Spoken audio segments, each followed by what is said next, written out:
দীর্ঘদিনের কূটনৈতিক টানাপোড়েন, অবিশ্বাস আর নীরব দূরত্ব সব পেছনে ফেলে খুলছে এক নতুন দরজা। পাকিস্তান সফরে দূর হবে ভিসা জটিলতা, বিশেষত সরকারি ও কূটনৈতিক পাসপোর্টধারীদের জন্য ভিসা অব্যাহতির তালিকায় ৩০তম দেশ হিসেবে যুক্ত হচ্ছে পাকিস্তান। বর্তমানে বিশ্বের ২৯টি দেশের সঙ্গে বাংলাদেশের সরকারি ও কূটনৈতিক পাসপোর্টধারীদের জন্য ভিসা ছাড়াই সফরের সুযোগ রয়েছে। তবে আশপাশের দেশগুলোর মধ্যে পাকিস্তান ছিল ব্যতিক্রম। এবার সেই ফাঁক পূরণের দিকেই এগোচ্ছে দুই দেশ। বৃহস্পতিবার সরকারের উপদেষ্টা পরিষদের বৈঠকে পাকিস্তানের সঙ্গে ভিসা অব্যাহতির প্রস্তাব অনুমোদনের জন্য তোলা হচ্ছে। স্বরাষ্ট্র মন্ত্রণালয় সূত্রে জানা গেছে, প্রস্তাবটি অনুমোদিত হলে চলতি আগস্ট মাসেই এই চুক্তি স্বাক্ষরিত হতে পারে।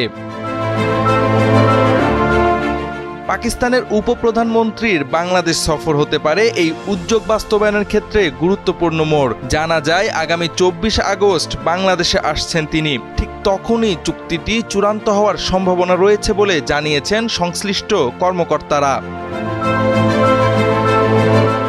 স্বরাষ্ট্র মন্ত্রণালয়ের তথ্য অনুযায়ী এখন পর্যন্ত ২৭টি দেশে সরকারি ও কূটনৈতিক পাসপোর্টধারীরা, একটি দেশে কেবল কূটনৈতিক পাসপোর্টধারীরা এবং একটি দেশে বাংলাদেশের সব নাগরিক ভিসা ছাড়াই প্রবেশ করতে পারেন। এসব দেশের মধ্যে রয়েছে ভারত, চীন, মালয়েশিয়া, দক্ষিণ কোরিয়া, তুরস্ক, রাশিয়া, ব্রাজিল, আর্জেন্টিনা, কুয়েত, কাতার, থাইল্যান্ড, সিঙ্গাপুর, মিয়ানমার সহ আরও অনেকে।